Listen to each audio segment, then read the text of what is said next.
இன்னைக்கு நம்ம ஒரு சூப்பரான மூவி பார்க்க போகிறோம். வாங்க டிலே பண்ணாமல் ஸ்டோரிக்குள்ளே போயிடலாம். ஸ்டார்டிங்கில் நம்மளோட ஹீரோயின் ஜியாவை காமிக்கிறாங்க. தன்னோட பொண்ணு ஆனா நாங்கள் வந்து பியானோ ப்ளே பண்ணிகிட்ருக்கா. அதை பார்த்துட்டு அவளுக்கு அங்கே அவ்வளோ ஒரு ஹாப்பியாகிட்டுருக்கு.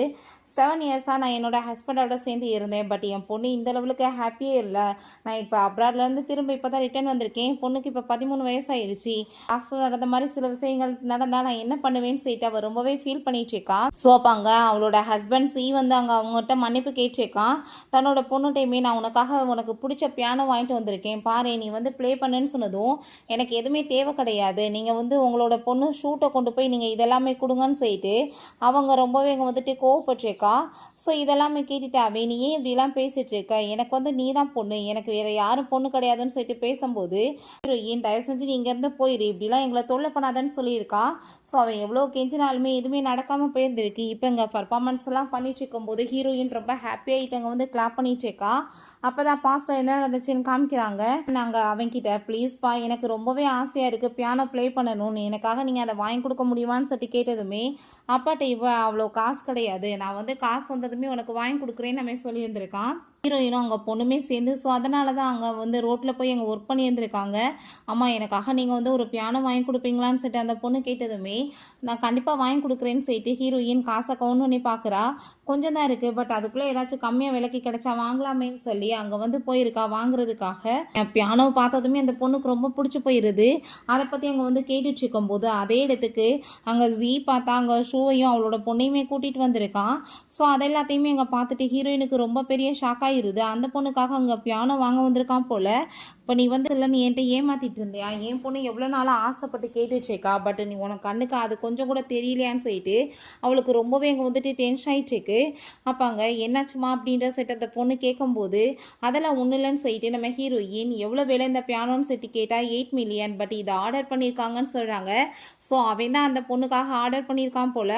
அதெல்லாமே பார்த்துட்டு அங்கே ரொம்பவே வந்துட்டு கவலையாயிட்டுருக்கு. அந்த பொண்ணுமே அந்த பக்கம் திரும்பி பார்த்துட்டு அங்கே ரொம்ப ஃபீல் பண்ணிவிட்டு அம்மா நம்ம இங்கே இருக்க வேணாம் வாங்க போகலாம் அப்படின்றத சொல்லிட்டு அங்கேருந்து கூட்டிகிட்டு போயிடுறான். வீட்டுக்கு வந்து நம்ம ஹீரோயினுக்கு ரொம்ப டவுட் ஆகிட்டு அங்கே வந்து எல்லாத்தையும் செக் பண்ணி பார்த்தா அங்கே ஒரு டாக்குமெண்ட்டோ கிடைக்குது. அதை பற்றின டீட்டெயில்ஸ் எல்லாமே போட்டு பார்க்கும்போது இவன் பெரிய வில்லாலாம் வாங்கியிருக்கான், இவன் குடும்பத்தோட யங் மாஸ்டர், பட் இவன் ஹீரோயின்கிட்ட போய் சொல்லி நான் ஒரு பூவன்னு சொல்லிட்டு இத்தனை வருஷமாக குடும்பம் நடத்திட்டு இருக்கான் போல். ஸோ அதெல்லாமே யோசிச்சு பார்த்துட்டு அங்கே அவளுக்குமே ரொம்பவே கவலையாயிட்டுருக்கு. என்னை வந்து நீ சீட் பண்ணி என்னை ஏமாத்திருக்கேன்னு சொல்லிட்டு ரொம்ப ஃபீல் பண்ணிட்டுருக்கா. அப்புறம் ஏன் நீ வந்து இத்தனை வருஷமாக என் கூட சேர்ந்து குடும்பம் நடத்தினன்னு சொல்லிட்டு அவங்க ரொம்ப ஃபீல் பண்ணிட்டு அவங்க ப்ரப்போஸ் பண்ணதெல்லாமே நினச்சி பார்த்துட்டு ரொம்பவே எங்கள் கவலையாயிட்டுருக்கா. ஸோ நம்ம ஹீரோயின் இப்போ டிசைட் பண்ணிடுறா இவனை மாதிரி ஒரு ஃப்ராடு கூட சேர்ந்து இதுக்கப்புறம் நான் வந்து ஒன்றா இருக்க விரும்ப மாட்டேன்னு சொல்லிட்டு அங்கே லாயர்கிட்ட கால் பண்ணி அங்கே டைவர்ஸ்க்கு ஏற்பாடு பண்ண சொல்கிறா. இங்கே அந்த ஆனா அப்பா எனக்காக நீங்கள் வந்து வாங்கி கொடுக்குறீங்களா இல்லையாப்பா, எனக்கு ரொம்ப ஆசையாக இருக்குது, நான் உங்களுக்கு எனக்கு பிடிச்ச அந்த பாட்டை வந்து நான் ப்ளே பண்ணி காமிக்கிறேன்னு சொல்லிட்டு அவள் கேட்குறா. பட் அவன் அப்பாட்ட காசு இல்லை, கண்டிப்பாக நான் வந்து காசு ரெடியானதுமே உனக்கு வாங்கி கொடுக்குறேன்னு சொல்லிட்டு நான் ஒர்க்கு கிளம்புறேன்னு சொல்லும்போது ஹீரோயினுக்கு அவ்வளோ பெரிய ஷாக் ஆகிட்டுருக்கு. ரொம்ப கோவப்பட்டு போட்டு பயங்கரமாக அடிக்கிறா. இப்போ எதுக்காக நீ இவ்வளோ கோவப்படுற, காசு இருந்தால் நான் வாங்க மாட்டேனான்னு சொன்னதுமே எல்லாம் நல்லாவே தெரியும்னு சொல்லிட்டு அவர் ரொம்ப கோவமாயிட்டு இதுக்கப்புறமே அப்பாவும் நானும் ஒன்றா இருக்க போகிறது கிடையாது, நான் அவரை வந்து டைவர்ஸ் பண்ண போகிறேன், நீ ஏன்னா அம்மா கூட சேர்ந்து வரையா இல்லையான்னு சொல்லிட்டு கேட்டதுமே அதை கேட்டுட்டு அங்கே தூக்கி வாரி போட்டுருது. ஸோ அங்கே அதெல்லாமே கேட்டுட்டு அந்த பொண்ணுக்குமே அங்கே ரொம்பவே கவலையாயிட்டுருக்கு. தயவு செஞ்சு நீ இப்படிலாம் டிசிஷன் பண்ணாத அப்படின்ற சொல்லிட்டு அங்கே கெஞ்சிட்ருக்கான். அப்போ அந்த பொண்ணுக்கு சொல்கிறா அம்மா நீங்கள் வந்துட்டு அப்பாவுக்கு ஒரே ஒரு சான்ஸ் கொடுங்க, இந்த டைம் வந்து அவர் வந்து கரெக்டாக எதுவுமே இல்லைன்னா நம்ம அவரை விட்டுட்டு போயிடலான்னு சொன்னதும் ஹீரோயினுமே சரின்னு சொல்லிட்டு அங்கே ரோட்டில் போய் வியாபாரம் பண்ணிட்டுருக்கா. அப்போ அந்த ஷோ அவளோட பொண்ணுமே அங்கே வந்து நம்ம ஹீரோயினுக்கு காசு கொடுத்து அங்கே பொருள் எல்லாமே வாங்க வந்திருக்காங்க. இவன் ஓடி வந்ததுமே ஹீரோயினை பார்த்ததுமே அவனுக்கு அப்படியே தூக்கி வாரி போட்டுருது. என்னடா சாமி இப்படி வசமாக மாட்டிக்கிட்டமேனு ஹீரோயினுக்கு அவ்வளோ ஒரு கஷ்டமாயிட்டுருக்கு. கையில் வந்து நீடில் குத்துனதுமே அவளுக்கு ஹெல்ப் பண்ண போனால் ஐயோ எனக்கு வயிறு ரொம்ப பெயின் ஆகிட்டு இருக்குன்னு சொல்லிட்டு இவன் அங்கே ட்ராமா பண்ணதும் பார்த்துட்டு அங்கே ரொம்பவே டென்ஷன் ஆகி போயிட்டு அங்கே கேர் பண்ணி அவன் தூக்கிட்டு போயிட்டுருக்கான். ஹீரோயின் ஃபைனலாக டிசிஷன் பண்ணிடுறா இதுக்கப்புறமே கூட சேர்ந்து நான் இருக்க போகிறது கிடையாது, என் பிள்ளைய கூட்டிகிட்டு போகணுன்னு சொல்லிட்டு மழை வேற பயங்கரமாக பெஞ்சிட்டு இருக்கும்போது அவளுக்கு அங்கே பியானோ இதுலேருந்து கால் வருது, இப்படி உங்கள் பொண்ணுக்காக பியானோ ஆர்டர் பண்ணியிருக்காங்கன்னு. ஸோ ஃபைனலாக வச்சு இவனுக்கு புள்ள மேச பாசம் வந்துச்சேன்னு சொல்லிட்டு ரொம்பவே ஹாப்பியாகிட்டு எங்கள் வீட்டுக்கு ரொம்ப சந்தோஷமாயிட்டு இங்கே கிளம்பி போகிறாங்க. போய் பார்த்தா அங்கே வந்து எந்த ஒரு பியானோவுமே இல்லை. அவங்க எப்படி உன் கை இருக்குன்னு சொல்லிட்டு அவங்க வந்து நம்ம ஹீரோயின்கிட்ட கேட்கும்போது ஹீரோயின் சரி ஓகே பியானோ எங்கன்னு சொல்லிட்டு இங்கே கேட்டதுமே இல்லையே பியானோ என்ன உனக்கு தப்பாக ஏதாச்சும் கால் பண்ணியிருப்பாங்க போலன்னு சொல்லியிருந்ததும், நீ இன்னுமே பொய்யாடா சொல்கிறேன்னு சொல்லிட்டு அவளுக்கு இன்னுமே கவலையாயிட்டுருக்கு. உங்கள் குழந்தைகிட்ட போய் எங்கள் ஆசையாக பேசிகிட்டு இருக்கான், அப்பா கண்டிப்பாக உனக்கு வாங்கி கொடுப்பேன்னு சொல்லிட்டு அதெல்லாமே பார்த்ததுமே அங்கே அவ்வளோ ஒரு ஹாப்பி ஆயிட்டுருக்கு அந்த பாப்பாவுக்கு. அப்போ நம்ம ஹீரோயின், என் பிள்ளைய வந்து நீ இப்படிலாம் பாசம் காமிக்கிற மாதிரி ஏமாத்துறதை என்னால் கண்டிப்பாக ஏற்றுக்க முடியாது, நான் கண்டிப்பாக உன்னை சும்மா மட்டும் விட மாட்டேன், என் பொண்ணு அப்பாவியா என்ன பண்ணுறது அப்படின்றத சொல்கிறான். அப்போ அப்பா எனக்காக வந்து எங்கள் டீச்சர் பர்த்டே பார்ட்டி வச்சுருக்காங்க, நீங்கள் அதுக்கு வரீங்களான்னு சொன்னதும் கண்டிப்பாக வரேன்னு அவன் சொல்கிறான். ஸோ ஹீரோயினும் அந்த பொண்ணுமே அவனுக்காக தான் அங்கே வெயிட் பண்ணிட்டு இருக்காங்க. அங்கே கால்மே பண்ண அவங்க பிக்கப் பண்ண மாட்டான். அப்பா இப்போ வரட்டுமா, எனக்கு ரொம்ப ஹாப்பியாக இருக்குன்னு சொல்லும்போது, அப்போ டீச்சர் டைம் ஆகிட்டுருக்கு, நம்ம பார்ட்டியை செலிப்ரேட் பண்ணணும்ல, வாமா உள்ளன்னு சொல்லிட்டு கூப்பிட்டதுமே, நான் இப்போ கொஞ்ச நேரத்தில் வந்துடுறேன், எங்கள் அப்பாக்காக தான் வெயிட் பண்ணிட்டு இருக்கேன்னு சொல்லும்போது திரும்ப கால் பண்ணிகிட்டே இருக்காங்க. அப்பாவே இப்படி ஷூவோட பொண்ணுக்கு வந்து அங்கே காம்படிஷன் போயிட்டுருக்கு போல், ஸோ அதனால் அங்கே சேர்ந்து இருந்துட்டு நான் இப்போ கொஞ்ச நேரத்தில் வந்துடுறேன்னு சொன்னதும், அப்பா நீங்கள் வரணும்னு அவசியம் கிடையாது, நீங்கள் பார்ட்டியை நாங்கள் ஸ்டார்ட் பண்ணுறோம், நீங்கள் எங்கே இருக்கணுமோ அங்கே இருங்கன்னு சொல்லிட்டு அவ ரொம்ப ஃபீல் பண்றா. இவன் ரொம்பவே டென்ஷன் ஆயிட்டு இருக்கும்போது அந்த ஷூவோட பொண்ணு அங்கே வந்து பியானோலாம் ப்ளே பண்ணி முடிச்சதுமே வேமா விழுந்தடிச்சு அங்கே போகிறான். அவங்களுக்கு மெசேஜ்மே பண்ணுறான். பட் ஹீரோயின் ஃபோன் அங்கே பிளாக் பண்ணி வச்சிட்டா போல. ஸோ அதை பார்த்துட்டு அங்கே ரொம்பவே டென்ஷன் ஆகிட்டு இருக்கா. அப்போ அந்த நம்ம ஹீரோயின்ட்ட கால் பண்ணி, நீ என்ன பழைய ட்ரிக்கெல்லாம் உன்னிட்ட வந்து யூஸ் பண்ணிட்டு இருக்கியா, அவர் என்னையும் பொண்ணையும் தான் ரொம்ப லவ் பண்ணிட்டு இருக்காருன்னு சொன்னதும், நீ வச்சுக்கோ அவனை, எனக்கு ஒன்றும் தேவை கிடையாது, நான் அவனை டைவர்ஸ் கொடுத்துட்டு போக போகிறேன்னு அவன் சொல்கிறான். ஸோ அதை கேட்டுட்டு ரொம்ப சந்தோஷம்னு சொல்லிட்டு இருக்காங்க. வேமா இவன் வீட்டுக்கு போய் பார்த்தா அங்கே அவங்களோட திங்ஸ் எல்லாமே இருக்குது. ஸோ வெளியே தான் போயிருப்பாங்க, கோவமாக இருப்பாங்க, வந்தால் பேசி சமாளிச்சுக்கலான்னு ஐடியா பண்ணுறான். பட் இங்கே நம்ம ஹீரோயின் ஏர்போர்ட்டுக்கு தான் போயிட்டுருக்கா. அப்போ அந்த பாப்பா, அம்மா நீங்கள் என்ன வந்து எந்த திங்ஸையுமே எடுத்துகிட்டு வரலையாம்மா, நம்மளுக்கு தேவையானதுன்னு சொன்னதும், அந்த வீடே நம்மளுக்கு சொந்தம் இல்லைன்றப்ப நம்ம அங்கேருந்து என்ன பண்ண போகிறோம், நம்மளுக்கு எதுவும் வேணாம், அவன் இங்கேருந்து போயிடலான்னு சொல்லிட்டு அவன் அங்கேருந்து கூட்டிகிட்டு போயிட்டுருக்கான். ஸோ இவன் ரொம்ப நேரமாக அங்கே வெயிட் பண்ணிகிட்ருக்கான். பட் ஆள் வரவே இல்லைன்னு சொன்னதும் அவளுக்கு அங்கே ரொம்பவே வந்துட்டு டவுட் ஆகி போயிடுது, பயம் வேறு ஆயிடுச்சுக்கு. உடனே அங்கே டீச்சர்கிட்ட போய் அங்கே வந்து பேசினதுமே, பொண்ணையுமே ட்ரான்ஸ்ஃபர் பண்ணிட்டாங்க, அவங்க எங்கே போகிறாங்கன்னு எனக்கு தெரியல, ஏன் உங்களுக்கு என்ன தெரியாதான்னு சொன்னதும், இல்லை இல்லை எனக்கு தெரியும், ஒரு வேளை இங்கே வந்திருப்பாங்களோ, நான் வந்தேன்னு போய் சொல்லிட்டு அங்கேருந்து போகும்போது, அப்போ அந்த டீச்சர், இந்தாங்க உங்கள் பொண்ணு வரைஞ்ச ட்ராயிங் இதுன்னு சொல்லிட்டு கொடுக்குறாங்க. பார்த்தா அங்கே அப்பா அம்மாவோட சேர்ந்து அவள் பியானோ ப்ளே பண்ணுற மாதிரி அங்கே வந்து வரைஞ்சிருக்கா. ஸோ அந்த மியூசிக்கை வந்து கேட்கணுன்றதுக்காக தான் அவள் வந்து இவ்வளோ ஆசைப்பட்ட அவன்கிட்ட வந்து பியானோவே கேட்டுட்டு இருந்தா. ஸோ அப்போ அந்த பொண்ணு வந்து எப்பயுமே பியானோ வந்து கேட்ட விஷயங்கள் எல்லாமே அவனோட கண்ணுக்கு முன்னாடி வந்து போயிட்டுருக்கு. நான் வந்து பூரா எதுக்காக ஆக்ட் பண்ணேன், என்னோட குழந்தையும் என்னோட பொண்டாட்டியை நான் இவ்வளோ தூரத்துக்கு கஷ்டப்பட விட்டுட்டு என்னோட ஐடென்டிஃபையும் நான் மறைச்சது இவ்வளோ பெரிய தப்பு, அவங்க எவ்வளோ ஆசைப்பட்டாங்க, எந்த ஆசையுமே நான் நிறைவேற்றலேன்னு சொல்லிட்டு ரொம்ப ஃபீல் ஆகிட்டு அவனோட வீட்டுக்கு அங்கே வந்து கிளம்பி வந்துட்டுருக்கான். ஸோ கண்ணுக்கு முன்னாடி அங்கே ஆனான்னு ஓடி வர மாதிரி இருக்குது, ஜியாவுமே நிற்கிற மாதிரி இருக்குது. பட் இது எல்லாமே அவனோட கற்பனை மட்டும்தான். இவனுக்கு ரொம்பவே அவங்க டவுட் ஆகிட்டு உடனே அங்கே கால் பண்ணி, ஒருவேளை என்னோட ஐடென்டிஃபைவை வந்து தெரிஞ்சு போச்சா என்னான்னு தெரியலேன்னு வேறு டவுட் ஆகிட்டுருக்கு. உடனே அங்கே அசிஸ்டண்ட்டை, நீ வந்து இப்போ அவங்கள பற்றின டீட்டெயில்ஸ் எல்லாமே விசாரித்து எனக்கு வந்து உண்மையை சொல்லுன்னு சொன்னதும், பாஸ் அவங்கள பற்றின டீட்டெயில்ஸ் எதுவுமே கிடைக்கல, பட் உங்கள் ஒய்ஃப் வந்து ஏர்போர்ட்டுக்கு கிளம்பி போயிட்டாங்கன்றது மட்டும் கன்ஃபார்ம் அப்படின்றத சொன்னதும், அதை கேட்டுட்டு அவனுக்கு அங்கே ரொம்பவே கவலையாயிருது. அப்போ அந்த ஷூ கால் பண்ணதுமே, இத்தனை பிரச்சனைக்கு காரணமே நீ தான் நான் வந்து பூவரை வந்து ஆக்ட் பண்ண சொல்லி டெஸ்ட் பார்க்க சொன்னேன், உன் பேச்சை கேட்டு நான் 7 வருஷமாக நடித்தது தான் காரணம் அப்படின்றத சொல்லிட்டு பேசும்போது, நீ என்ன பேசிகிட்டு இருக்கா, அப்படிலாம் எதுவும் கிடையாது, வந்து பயமுறுத்துறதுக்காக அவள் பண்ணிட்டு இருக்கா, இன்னும் 3 டேஸில் பாரு அவளாவே வீட்டுக்கு வந்து சேருவான்னு சொன்னதும், அதை கேட்டுட்டு இவனுக்கு கோவம் ஆயிடுச்சுக்கு, இன்னமா நீ இப்படி பேசுகிறேன்னு. அப்பாங்க அவள், நான் என்ன தப்பு பண்ணேன், நானா உன்னை போய் வந்து ஃபோர்ஸ் பண்ணேன் அந்த மாதிரி வந்து பண்ணுறதுக்கு, நீ ஏன் தானே பண்ண அப்படின்றத சொல்லிட்டு இருக்காங்க. வந்து அவள் சும்மா ஃப்ராடு தான், உன்னை ஏமாத்திடுவா அப்படின்றத சொன்னதும், வாய முடிட்டு பேசாம இரு, எனக்கு அவளை பற்றி தெரியாதான்னு சொல்லிட்டு கோவமாயிட்டவே ஃபோனை கட் பண்ணிடுறான். திரும்ப அசிஸ்டன்ட் கால் பண்ணி, சார் அவங்க எங்கே போயிருக்காங்கன்ற டீட்டெயில்ஸ் எதுவுமே எனக்கு தெரியல, கண்டுபிடிக்க முடியலன்னு சொன்னதும் இவனுக்கு அங்கே ரொம்பவே கவலையாக ஆரம்பிச்சிருது. திரும்ப அங்கே நம்ம ஹீரோயினை கண்டுபிடிக்க ட்ரை பண்ணிட்டு இருக்கான். அவனுக்கு தலையெல்லாமே வலிச்சிட்டு இருக்கு. அவள் வந்து என்னோட ஐடென்டிஃபை வந்து தெரிஞ்சு என்னை பற்றி எதுவுமே அவள் கேட்கலன்னா அவள் ஆல்ரெடி அப்போ டிசைட் பண்ணிட்டாளா என்னை விட்டுட்டு போகிறதுக்காகன்னு சொல்லிட்டு இவன் ரொம்பவே இங்கே ஃபீல் பண்ணிட்டு இருக்கான். ஸோ ரொம்ப அங்கே கவலையாயிட்டு இதை பற்றி யோசிச்சுட்டு இருக்கும்போது பாஸ்டில் நடந்த விஷயத்த காமிக்கிறாங்க. இந்த ஷூ தான் வந்து அவனுக்கு பிளான் சொல்லியிருக்கா, நீ வந்து அந்த பொண்ணை ரொம்ப லவ் பண்ணிட்டுருக்கான்னு தெரியும், பட் நீ பெரிய வந்து பணக்காரன்னு தெரிஞ்சா அவள் வந்து உண்மையான சுய குணம் என்னன்னு உனக்கு தெரிய வருமா, நீ கொஞ்ச நாள் ஆக்ட் பண்ணு அப்படின்ற சொல்லிட்டு இப்படியே அவள் பேச்சை கேட்டே அவன் 7 வருஷமாக நடிச்சிருந்திருக்கான். ஸோ இதெல்லாமே நினச்சி பார்த்து கடைசியில் வந்து எல்லாத்துக்குமே பொறுத்துக்கிறதுக்கு ஒரு அளவு இருக்கு இல்லையா, ஸோ அதனால தான் அவள் என்னை விட்டுட்டு போயிட்டாலான்னு சொல்லிட்டு இவன் ரொம்பவே இங்கே வந்து ஃபீல் பண்ணிட்டு இருக்கான். பிறகுமே அங்கே வந்து நம்ம ஹீரோயினை பற்றின டீட்டெயில்ஸ் எல்லாமே எப்படியாச்சும் வந்து தெரிஞ்சே ஆகணும், நீ அவளை பற்றி எப்படியாச்சும் கண்டுபிடிச்சி சொல்லுன்னு சொல்லும்போது பட் அங்கே எதுவுமே வந்து முடியாமல் போயிடுது. அசிஸ்டண்ட்டை கால் பண்ணி அந்த பியானோ வந்து என் பொண்ணுக்காக எனக்கு வேணும், ஷூவோட வீட்டிலேருந்து அந்த பியானோவை தூக்கிட்டு வந்துடுன்னு சொன்னதும் அவனுமே ஓகேன்னு சொல்லிட்டு இப்படி சார் வந்து அவங்க பொண்ணுக்காக இந்த பியானோ வேணும்னு சொல்லிட்டாங்கன்னு சொன்னதும் அவர் ரொம்ப டென்ஷன் ஆகிட்டு அதில் ட்ரிங்க்ஸை தூக்கி ஊற்றி வச்சா இது யாருக்குமே ஓமா போகட்டும்னு சொல்லிட்டு பிறகு அங்கே அவளை மீட் பண்ணுறதுக்காக அவன் போகும்போது என்னால் நம்ப முடியலப்பா அவள் இப்படிலாம் பண்ணுவாளான்னு சொன்னதும் நடிக்கிறத நிப்பாட்டு, உன் பேச்சை கேட்டுதான் நான் இவ்வளோ தூரத்துக்கு நாசமாக போயிட்டேன்னு சொன்னதுமே என்ன பேசிகிட்டு இருக்க, அப்படிலாம் ஒன்றும் கிடையாது அப்படின்றத அவள் சொல்கிறா. சரி பியானோ எங்கே, எதுக்காக நீ வந்து அதில் ட்ரிங்க்ஸ் அப்படி ஊற்றி வச்சேன்னு சொல்லிட்டு கோப்படும் போது என் பொண்ணு வந்து பியானோ ப்ளே பண்ணிட்டு இருந்தா, ஸோ அப்போ தெரியாமல் கொட்டி போயிடுச்சு அப்படின்றத சொன்னதும் அதை கேட்டுட்டு அந்த பியானோ மட்டும் ஒர்க் ஆகாமல் போச்சுன்னு வச்சுக்கோமே உன்னை சும்மா மட்டும் விட மாட்டேன், அது ஜஸ்ட் வந்துட்டு ஒரே ஒரு பீஸ் தான் இருக்குது, மாஸ்டர் பீஸ், அது என் பொண்ணுக்காக வேணும்னு அவன் சொல்கிறான். அப்போ அவள் யூமே வந்து உன் பொண்ணு தானே, அவள் ரொம்ப நல்லா வந்து ப்ளே பண்ணுறா, அவனுக்கு தெரியலன்னு சொன்னதும் உன் பொண்ணுக்கு எந்த ஒரு திறமையும் கிடையாது, சும்மா நீ ஏன் ஷோ பண்ணிட்டு இருக்காத, அவளுக்கு பியானோவுக்கு அர்த்தம் கூட தெரியாதவன்னு சொல்லிட்டு அவன் ரொம்ப கோவமாயிட்டு அதை போய் அங்கே வந்துட்டு ப்ளே பண்ணி பார்க்குறான். பட் அங்கே அது நல்லா ஒர்க் ஆகுது. ஸோ அதை பார்த்ததுமே அங்கே அவள் ரொம்ப ஆசையாக வந்து ஹக் பண்ணிட்டு நீ எப்பயுமே சூப்பராக ப்ளே பண்ணுவேன், அதே மாதிரி இப்பயுமே ப்ளே பண்ணிட்டு இருக்கேன்னு சொன்னதும் உன்னோட இந்த ட்ரிக்கெல்லாம் என்கிட்ட யூஸ் பண்ணிட்டு இருக்காத, மரியாதை என்கிட்ட வெளியே போயிருன்னு சொல்லிட்டு அவன் ரொம்ப டென்ஷன் ஆகிட்டு இருக்கான். உன்னால என் வாழ்க்கையை இன்னைக்கு நரகமாயிடுச்சுன்னு சொல்லிட்டு அவன் அங்கேருந்து போகும்போதே மயக்கம் போட்டு கீழே விழுந்ததும் இவர் ரொம்ப பயந்து போய் எங்கள் ஹாஸ்பிட்டலில் கொண்டு போய் சேர்க்குறான்.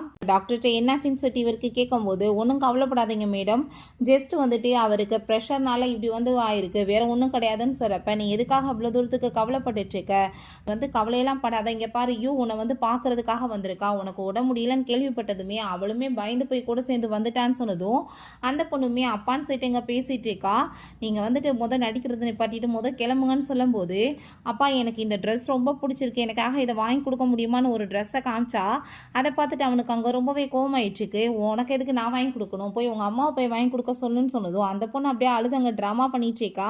அப்போ அங்கே அவனுக்கு பாஸ்டில் நடந்த விஷயம் ஞாபகம் வருது, எனக்காக புது சட்டை வாங்கிட்டு வான்னு சொன்னால் உனக்கு என்ன புத்தி இல்லையான்னு சொல்லிட்டு அவன் கேட்டு ஹீரோயின்ட்ட கோவப்பட்டிருக்கான். அப்பா எதுக்காக நீங்கள் இப்படி அம்மாட்ட பேசிகிட்டு இருக்கீங்க, காசு வந்து எவ்வளோ கஷ்டம் தெரியுமா சம்பாதிக்கிறதுக்கு இருக்குது, அவன் அந்த சம்பாதிக்கிற காசில் வீட்டை நடத்துறதுக்கே அவங்களுக்கு கஷ்டமாக இருக்குது, நீங்கள் வேறு இப்படிலாம் கோவப்பட்டால் என்ன அர்த்தம், காசு நிறைய கிடைக்கும் போது கண்டிப்பாக உங்களுக்கு வாங்கி கொடுத்துருவாங்கன்னு சொல்லியிருந்திருக்காங்க.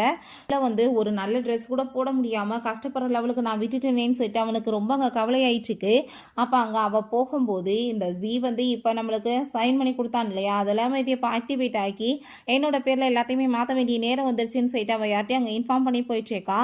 அங்கே ஹாஸ்பிட்டலில் இருக்கும்போது பாஸ்டில் நம்ம ஹீரோயின் உட முடியாதப்ப சூப்பராமே பண்ணி கொண்டு வந்திருக்கா, அந்த பிள்ளையுமே இதை சாப்பிடுங்கப்பா நல்லா இருக்கும்னு சொல்லிட்டு இங்கே கொடுத்தா, எதுக்காக அப்படி என்ன போஸ்ட் பண்ணிட்டு இருக்கீங்க, எனக்கு வேணாம் நான் விட வேண்டியதானேன்னு சொல்லிட்டு சிறுசிறுனே பேசியிருக்கான். பிறகு அங்கே நம்ம அசிஸ்டன்ட் ஹீரோ கிட்ட அங்கே கால் பண்ணிடுறாரு, சார் இப்படி வந்து எல்லா டீட்டெயில்ஸுமே விசாரிச்சாச்சு, அவங்க வந்து அப்ராட் மட்டும் போயிட்டாங்கன்னு தெரியுது, பட் எங்கன்னு தெரியலன்னு சொன்னதுமே அதை கேட்டுட்டு அவனுக்கு இன்னுமே கவலை ஆயிட்டுருக்கு, வீட்டிலையுமே போய் அதை பற்றியே யோசிச்சுட்டு இருக்கான். அப்போ அவனுக்கு அங்கே கால் வருது, உங்கள் ஒய்ஃபும் பிள்ளையுமே கிடச்சிட்டாங்க, நீங்கள் வந்து லொக்கேஷன் நாங்கள் கொடுக்குறோம் வாங்கன்னு சொன்னால் அங்கே போய் பார்த்தா இந்த ஷூவும் யூவும் தான் இருக்காங்க, அதை பார்த்துட்டு நீங்கள் என்ன இங்கே பண்ணிகிட்ருக்கீங்கன்னு சொன்னதும் அப்பா இங்கே பியானோ வந்து ப்ளே பண்ணி காமிக்கிறேன் அதை பாருங்கன்னு சொன்னதும் அங்கே வந்து அவள் ப்ளே பண்ணிட்டு இருந்தா, நம்ம ஏன்னா நாங்கள் ப்ளே பண்ணுற மாதிரியே அவனோட கண்ணுக்கு வந்து தோணிட்டுருக்கு, அவள் வெறுங்கையிலே எப்பயுமே பியானோ ப்ளே பண்ணுவா போல். ஸோ ரொம்ப டென்ஷன் ஆகி போயிட்டு அவன் அங்கேருந்து போகிறான். வீட்டுக்கு போகும்போது அவங்க அப்பாவும் அங்கே உங்கள் பிரதருமே வந்துடுறாங்க. பொம்பளை பின்னாடி சுத்தாதடான்னு சொல்லி சொன்னால் நீ கேட்டையாடா, எல்லாத்தையுமே நாசமாக்கியிருக்கேன்னு சொன்னதும் நான் என்ன பண்ணேன் அப்படின்ட்டு சொல்லிட்டு கேட்கும்போது கொஞ்சம் ஏதாச்சும் கொடுத்தா பரவாயில்ல, ஷேர்ஸ் எல்லாத்தையும் அவளோட பேரில் நீ மாற்றி வச்சுருக்க, உன் மூஞ்சி பார்த்தாலும் எங்களுக்கு சுத்தமாக பிடிக்கலன்னு சொல்லிட்டு பயங்கரமாக போட்டு அடித்து அசிங்கப்படுத்திட்டு இருக்காங்க, நீங்கள் என்ன பேசிகிட்டு இருக்கீங்கன்னு சொன்னதும் ஆமாம் எல்லா ப்ராப்பர்ட்டிஸுமே அவளோட பேரில் மாறி இருக்குது, இந்த கம்பெனி பக்கம் வந்துடாத, எல்லாத்தையும் நாசம் பண்ணியிருக்கியா, இது எப்படி சரி பண்ணுறதுன்னு எங்களுக்கு தெரியலை, உன்னை நாங்கள் சும்மா மட்டும் விட மாட்டேன்டான்னு சொல்லிட்டு பயங்கரமாக அங்கே திட்டிட்டு போகிறாங்க. ஸோ அப்போ தான் அவனுக்கு ஒரு விஷயம் ஞாபகம் வருது, இந்த ஷோ அவன்கிட்ட ஃபைல்ஸ் கொண்டு வந்து கொடுத்துட்டு படித்து பார்த்து நீங்கள் சைன் பண்ணுங்கன்னு சொல்லியிருக்கா, பட் மேலே எனக்கு நம்பிக்கை இருக்குன்னு சொல்லி அங்கே முட்டி சைன் போட்டு கொடுத்து வந்திருக்கான். இதெல்லாம் யோசிச்சு பார்த்துட்டு அவனுக்கு ரொம்ப ஷாக்காகி போயிடுது, உன் மூஞ்ச பார்க்கவே எனக்கு அருவருப்பாக இருக்குடான்னு சொல்லிட்டு அங்கே போயிருக்காங்க. ஸோ இவளை பார்த்தா அங்கே ரொம்ப ஹாப்பி ஆகிட்டு நம்ம ஹீரோயின்ட்ட மெசேஜ் பண்ணுறா, உன்னோட ஹஸ்பண்ட் ப்ராப்பர்ட்டிஸ் எல்லாத்தையுமே என்னோட பேரில் என் பிள்ளைக்குமே எழுதி கொடுத்துட்டாருன்னு சொல்லி டைவர்ஸ் கொடுத்துட்டு என் ப்ராப்பர்ட்டிஸ் அவன் யாருக்கு போய் கொடுத்தா என்னன்னு சொன்னதும் அதை கேட்டுட்டு இவ ரொம்ப ஹாப்பி ஆகிட்டு நம்ம நம்ம இப்போ நிறைய காசு வச்சுருக்கோம். ஸோ நம்ம 2 பேருமே சேர்ந்து சூப்பரா அங்கே வந்து எல்லா இடத்துக்குமே போய் சுற்றி பார்க்கலாம் அப்படின்றத சொன்னதும், நம்ம அப்பாவை கூட்டிகிட்டு போகலையாமான்னு சொன்னதுமே, அந்த ஆள் எப்படி நம்மக்கிட்ட பிஹேவ் பண்ணிட்டு இருக்கான்னு சொன்னதும், ஆமாம் அவர் ரொம்ப மோசமாக பிஹேவ் பண்ணுறாரு, அவருக்கு நம்மளுக்கு வேணான்னு சொல்கிறப்ப அங்கே கதவை யாரோ நாக் பண்ணுறாங்க. பார்த்தாங்க போலீஸ் தான் வந்திருக்காங்க. நீங்கள் ஏகப்பட்ட ஃப்ராட் வேலை பண்ணியிருக்கீங்க, ஏமாற்றி சைன் வாங்கியிருக்கீங்க. ஸோ எல்லாமே ஃபுட்டேஜில் இருக்குது, உங்களை அரெஸ்ட் பண்ண வந்திருக்கோன்னு சொல்கிறாங்க. ஸோ அவள் பண்ண பாவத்துக்கு அவளுக்கு பனிஷ்மெண்ட் கிடச்சிருச்சு. ஜெயிலில் தூக்கி அங்கே வந்து போட்டாங்க. பிறகு அங்கே ஒரு பெரிய பியானோ வந்து செக்மெண்ட் இப்போ நடந்துட்டுருக்கு போல். அந்த இடத்துக்கு நம்ம ஜீமே வந்திருக்கான். இந்த இடத்துல ஏகப்பட்ட பியானோ பேர் வந்திருக்காங்க ப்ளே பண்ணுறதுக்காக. அதில் என் பொண்ணுமே இருக்க சான்ஸ் இருக்குன்னு சொல்லிட்டு அவன் அங்கே வந்து பார்த்துட்ருக்கான். ஸோ அங்கே வந்து ஆனா நாங்கள் ப்ளே பண்ணுறப்ப அதை பார்த்துட்டு தன்னோட பொண்ணு வீட்டில் வந்து எப்பயுமே கையில் சும்மா அப்படியே ப்ளே பண்ணிகிட்டே இருப்பா போல். அதே அவனுக்கு ஞாபகம் வந்துட்டு என் பொண்ணு அதுன்னு சொல்லிட்டு அங்கே பக்கத்தில் போக பார்க்கும்போது அங்கே கார்ட்ஸ் வந்து அடித்து அங்கே வெளியே தூக்கி கார்பேஜ் பக்கத்தில் போட்டாங்க. சரியான குடிகாரன் ஆகிட்டான் போல். அங்கே தண்ணியை வந்து போட்டுட்டு ரொம்பவே வந்து ஃபீல் பண்ணிகிட்டு இருக்கான். அங்கே வந்து ஒரு சின்ன சின்ன பவுலை வச்சுட்டு அங்கே வந்துட்டு மியூசிக் ப்ளே பண்ணிவிட்டு காசு கேட்டுட்டு இருக்கான். அப்போ அங்கே ஜியாங் சொல்லிட்டு ஒரு பர்சன் வராரு. என்ன இவன் பெரிய பிஸ்னஸ் மேன் ஆச்சு, என்ன இங்கே பண்ணிட்டு இருக்கான்னு சொல்லிட்டு இங்கே காசை வந்து போட்டுட்டு அங்கேருந்து போகும்போது அந்த இடத்துக்கு நம்ம ஹீரோயின் வந்துடுறா. ஸோ அங்கே அவளை பார்த்ததுமே அவனுக்கு அங்கே ரொம்பவே ஷாக் ஆகிட்டுருக்கு. என்னென்னு பார்த்தா ஹீரோயின் அவனை அங்கே மேரேஜ் பண்ணிட்டா போல். ஸோ அவங்க 2 பேரும் போனதுமே இவன் ரொம்பவே ஃபீல் பண்ணிட்டு இருக்கான். எல்லா இடத்துலையுமே குழந்தைய அவளோட ஃபோட்டோவையும் காமிச்சு இவங்களை நீங்கள் பார்த்தீங்களான்னு சொல்லிட்டு அவன் கேட்குறான். பட் யாருமே எங்களுக்கு தெரியாதுன்னு சொல்லதும் இவனுக்கு கவலை ஆயிடுச்சுக்கு. பிறகு எப்படியும் அவங்க இருக்கிற இடத்த கண்டுபிடிச்சி வந்தா. அவங்க எல்லாரும் சேர்ந்து அங்கே ரொம்ப சூப்பராக அங்கே வந்துட்டு ப்ளே பண்ணிவிட்டு அந்த பொண்ணை என்கரேஜ் பண்ணிட்டு இருக்காங்க. அதெல்லாத்தையும் இவன் பார்த்துட்டு ரொம்ப கவலையாயிட்டு என்னோட பிளேஸை வந்து அவன் பிடிச்சிட்டான். நான் அங்கே இருக்க வேண்டிய இடம், என் பொண்ணுக்கு நான் ஒழுங்காக ரெஸ்பான்சிபிள் பண்ணியிருந்தா எனக்கு இப்படி நிலைமை வந்திருக்குமான்னு சொல்லிட்டு அவன் ரொம்பவே ஃபீல் பண்ணிட்டு இருக்கான். அவள் வந்து என்னை டைவர்ஸ் பண்ணிவிட்டு கடைசியில் எனக்கு ஹஸ்பண்ட் பொசிஷன் அப்பான்ற பொசிஷனுமே இல்லாமல் போச்சேன்னு சொல்லிட்டு ரொம்பவே ஃபீல் ஆகிட்டுருக்கு. அப்போ அங்கே வெளியே இருந்து அங்கே அந்த பொண்ணு அம்மா யாரோ நின்று பார்க்குற மாதிரி இருக்கேன்னு சொன்னதும், யாராச்சும் ஹோம்லெஸ் பர்சனாக இருப்பாங்க, நீ அதிலெல்லாம் கவனம் செலுத்தாத, ஃபஸ்ட்டு நீ வந்து உன்னோட பியானோவை ப்ளே பண்ணு, அவங்களுக்கு வேணா நம்ம ஹெல்ப் பண்ணலான்னு சொன்னதும் அங்கே அவன் ரொம்ப கவலையாயிட்டு என் பொண்ணுக்கு என்ன வந்து பியானோ வாங்கி கொடுக்கணுமோ நான் கொண்டு போய் கொடுப்பேன்னு சொல்லிட்டு அந்த பியானோவை தூக்கிட்டு அங்கே வீட்டுக்கு முன்னாடி வந்து நின்றுட்டு இருக்கான். ஸோ நம்ம ஹீரோயின் இப்போ எதுக்காக நீ வந்த, நான் தான் உனக்கு ஆல்ரெடி டைவர்ஸ் கொடுத்துட்டேன், நீ வந்து கால் பண்ணுறப்ப நீ ரெஸ்பான்ஸ் கூட பண்ணலை, ஸோ அதனால் அதாவே ஃபைல் ஆகி டைவர்ஸுமே ஆயிடுச்சு, இப்போ எதுக்காக இங்கே வந்து தொந்தரவு பண்ணிட்டுருக்கேன்னு சொன்னதும் என் பொண்ணை தான் நான் மீட் பண்ண வந்திருக்கேன்னு சொல்லும்போது அப்போ ஆனா நாங்கள் ட்ராஃபியை தூக்கிட்டு ஓடி வந்ததுமே அவன் ரொம்பவே சந்தோஷமாயிட்டு அப்பா உன்னை தான் பார்க்க வந்திருக்கேம்மா ப்ளீஸ் அப்படின்ற சைட் அவங்க பேசுகிறான். ஸோ அதை கேட்டுட்டு எனக்கு யாருமே கிடையாது, தயவு செஞ்சு நீங்கள் இங்கேருந்து போங்க அங்கிள் அப்படின்றத சொன்னதும், நீ என்ன அப்பாவை பார்த்த அங்கிள்னு பேசிகிட்டு இருக்க, இது உனக்காக தான் வாங்கியிருக்கேன்னு சொன்னதும், எனக்கே நீங்கள் வாங்கிட்டு வந்திருக்கீங்க, அதான் உங்கள் ஷூவோட பொண்ணு இருப்பாங்களே அவங்களுக்கு கொண்டு போய் கொடுங்கன்னு சொல்லிட்டு ரொம்பவே அந்த பொண்ணு கோவமாயிடுச்சேக்கா, என்னோட அப்பானா அது ஜியாங் மட்டும்தான் நீங்கள் கிடையாதுன்னு சொல்லும்போது அவன் இங்கே ரொம்ப கோவமாயிட்டு ஏன் இப்படிலாம் பேசிகிட்டு இருக்கான்னு சொல்லும்போது நம்ம ஹீரோயின் அங்கே வந்துடுறா. விலகி இப்போ பிள்ளைட்டு எதுக்காக இப்படி பிஹேவ் பண்ணுறேன்னு சொன்னதும், நான் வந்து உன்ட்ட மன்னிப்பு கேட்டுக்கிறேன், நான் தெரியாமல் மிஸ்டேக் பண்ணிட்டேன், அதோட பேச்சை கேட்டுன்னு சொன்னதும், 7 வருஷமாக நானும் பிள்ளையும் எவ்வளோ கஷ்டப்பட்டோம், ரோட்டில் போய் நான் வேலை செஞ்சு பிள்ளையை காப்பாற்றினேன், நீ அப்போ கூட மனசாட்சி இல்லாமல் பூவை இருந்தால் நான் ஆக்ட் பண்ணிட்டு இருந்தேன், பிள்ளை ஆசையாக கேட்ட பியானோ கூட வாங்கி கொடுக்க முடியாமல் அந்த ஷூவோட பிள்ளைக்கு போய் வாங்கி கொடுத்தேன், ஒன்று மாதிரி ஆள்கிட்ட போய் நான் வந்து எதுக்காக வந்து கூட சேர்ந்து இருக்கணும்னு சொல்லி கேட்கும்போது அவன் ரொம்பவே ஃபீல் பண்ணி கெஞ்சி அழுதுச்சேக்கான். தயவு செஞ்சு என்னை மன்னிச்சிருங்க, நான் வந்து மற்றவங்க பேச்சை கேட்டு நாசமாக போயிட்டேன், எனக்கு ஒரே ஒரு சான்ஸ் கொடுங்க, நான் கண்டிப்பாக வந்து நல்ல அப்பாவாக நல்ல ஹஸ்பண்டாக நடந்துக்குவேன்னு சொன்னதும் எனக்கு அதை கேட்டுட்டு அங்கே ரொம்பவே கஷ்டமாயிட்டுருக்கு.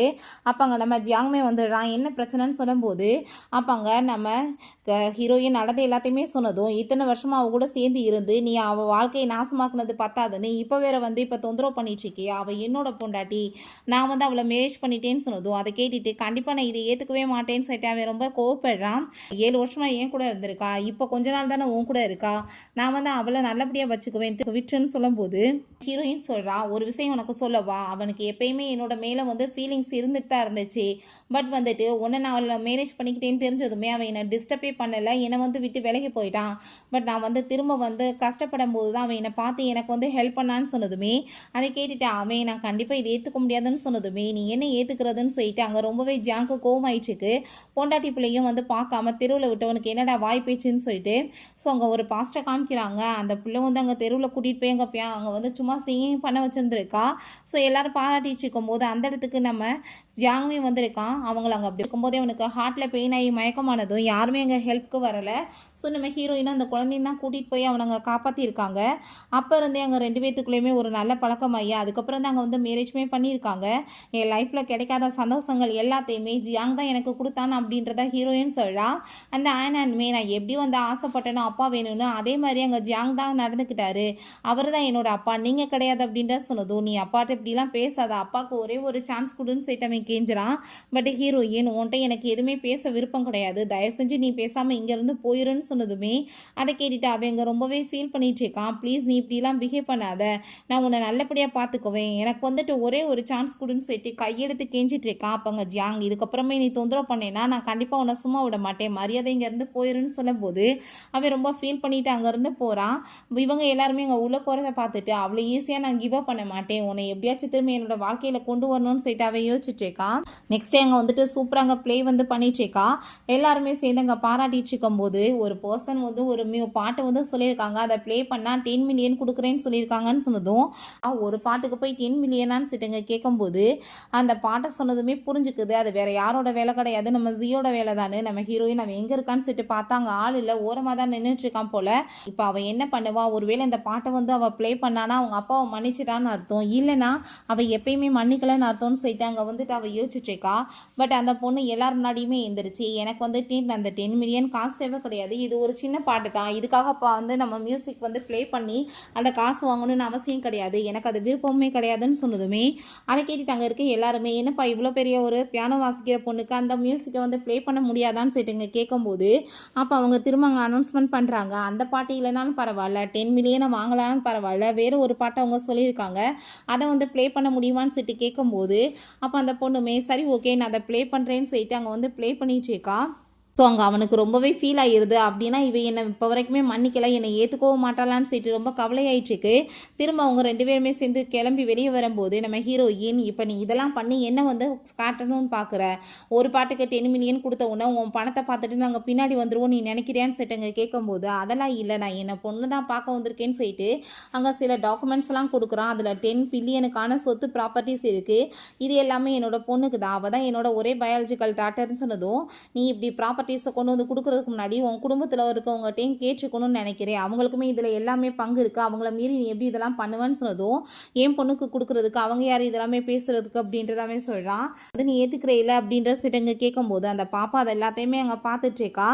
காமிக்கிறாங்க அவங்க அப்பாவும் அவங்க அண்ணனுமே இருக்கிற எல்லாத்தையுமே நீ நாசம் பண்ணிட்ட, உன்கிட்ட என்ன இருக்கோ அதை மட்டும் வச்சுட்டு நீ போயிரு, அவட்ட இருந்து மீட் எடுத்து எல்லாத்தையும் கொண்டு வரதுக்கு எங்களுக்கு பெரிய பாடாயிருச்சு, இதுக்கப்புறம் இந்த ப்ராப்பர்ட்டிஸில் உனக்கு எந்த ஒரு சொந்தமே கிடையாது, இந்த குடும்பத்தோடையும் உனக்கு எந்த ஒரு சொந்தம் இல்லைன்னு சொல்லிட்டு அவனை அங்கே வீட்டை விட்டு விரட்டி விட்டுருக்காங்க. அவனுமே நான் வந்து உங்களை தொந்தரவு பண்ணலன்னு சொல்லிட்டு வந்திருக்கான்.